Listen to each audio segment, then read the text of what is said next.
فالمطلوب اما زیادت ما منحوه من الهدى والثبات علی.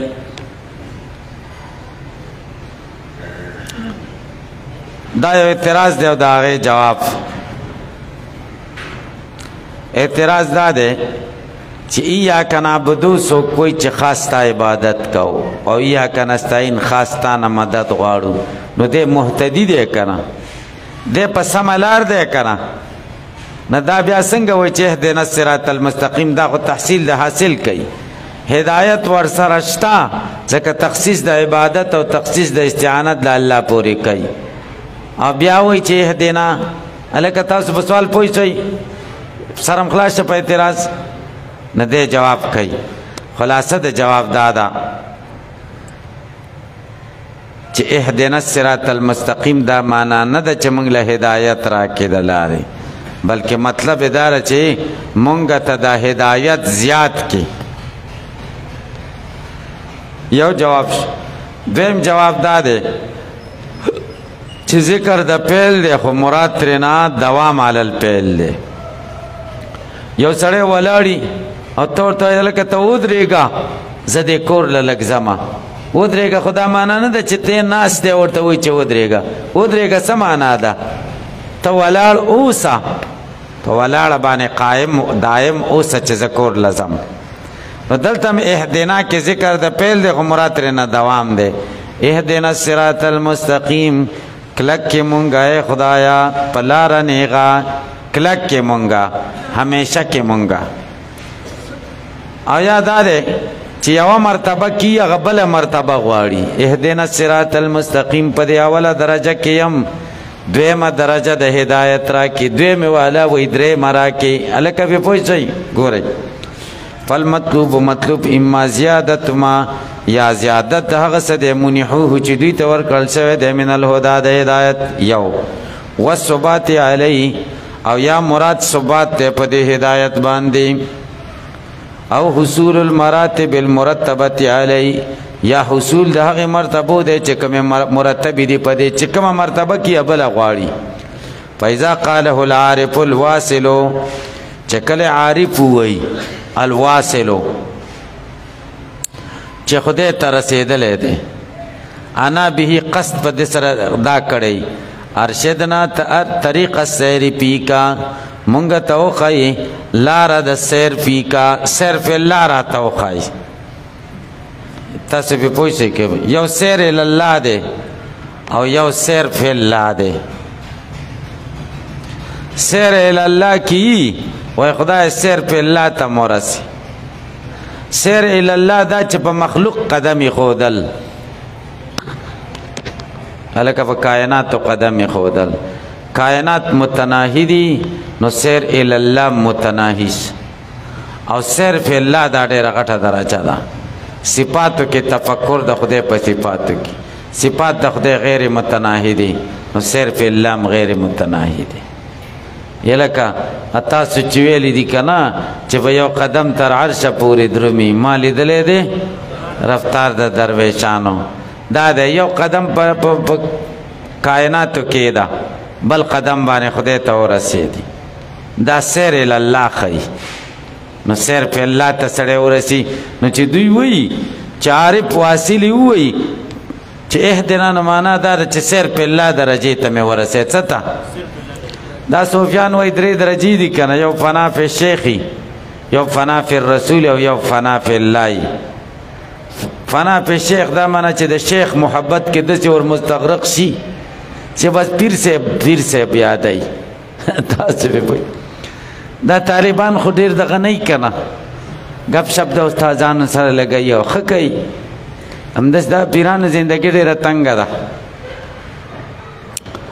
هغه به روغ غوندې خبره وکړي مریدان یې نه تنګوي چې ترې تپوس وکړي که پوه شو که پوه نه شو پیر صاحب ته تکلیف رسي. پیر صاحب چې روان نو لس به ورپسې شاته وي لس به ترې مخکې لس به یو سیټ ته یو سم بس روان به تکلیف وي که نه تاسې پې پوه شئ نو دا محبت ورسره مریدان کوي او دا ښه خبره ده ځکه چې انعکاس کېږي که نه عمل پکې ډېر راځي.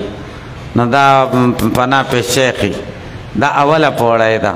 د دې نه وروسته پناه پیر رسول بیا د رسول الله صلی الله علیه وسلم د سنتو سره ډېر محبت دي.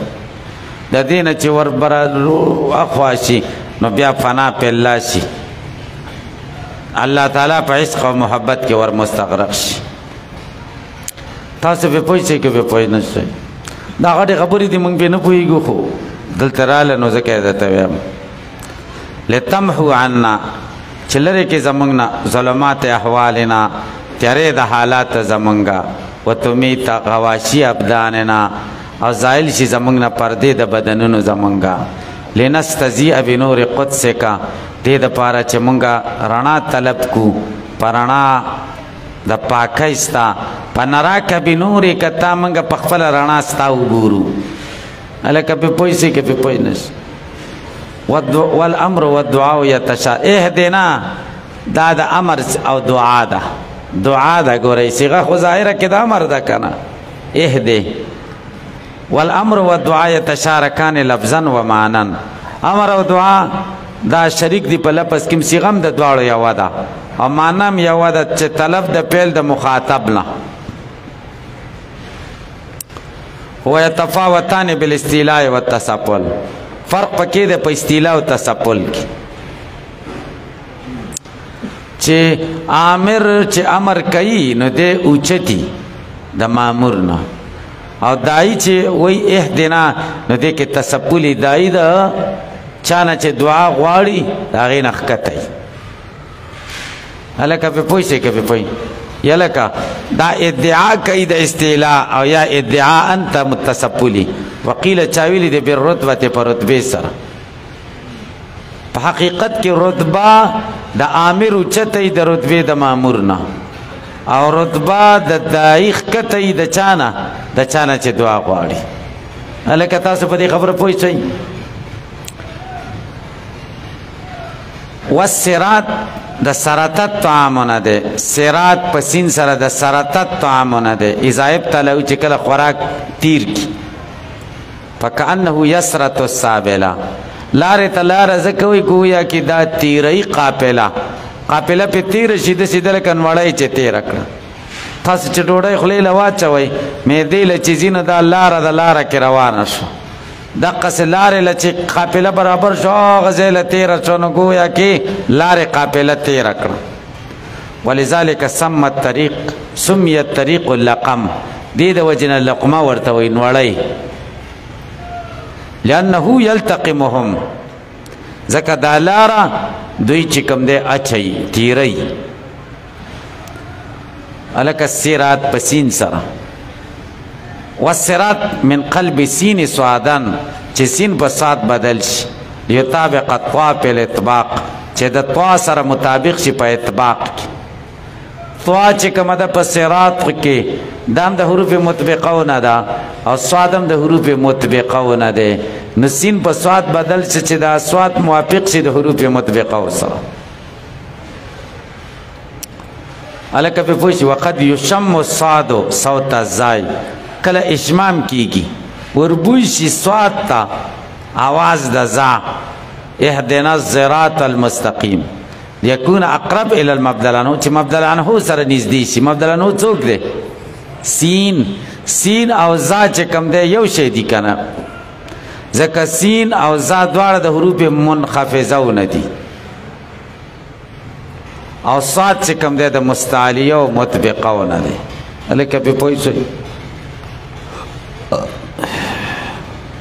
وقرا ابن کثیر په روایت د قنبل او رویس د یعقوب نه په اصل سره په سین سره، او حمزه په اشمام سره، والباقون نور قاریانو په صاد سره، او دا لغت د قریشو دی. وثابت او ثابت دی په امام په مذهب د عثمان کې هم صاد او جمع سورت راځي، لکه کتاب جمع چې کتب راځي. هلکه پې پوه شئ. وهو کالطریق په التذکیر والتانیث، دا صراط د طریق په شان دی په تذکیر او تانیث، مؤنث هم کیدی شي او مذکر هم کیدی شي. هلکه پې پوه شئ. والمستقیم چاته ویل مستوي برابر ته. مصداق د دې څه دی؟ والمراد په دې سره طریقه د حق ده.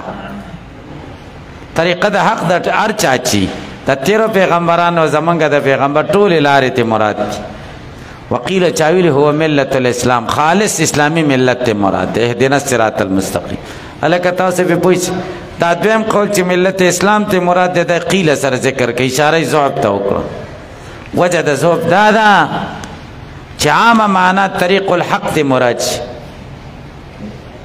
ذکر است بیا وایي صراط الذین انعمت علیهم لاره د هغې کسانو چې تا انعام کړی دی په هغې باندې امنعم علیهم څوک دي من النبیین والصدیقین والشهداء والصالحین ټول انبیاء لاره ده که نه مونږ شی غواړې صراط مستقیم چې منعم علیهم لاره ده منعم علیهم خو ټول پیغمبران دي که نه او د ټولو پیغمبرانو لاره به هله مراد شي چې طریق الحق شي چې ملت الاسلام چې خو بیا د ټولو پیغمبرانو لاره نه شوه که نه لکه پرې پوه شئ که پرې پوه نه بس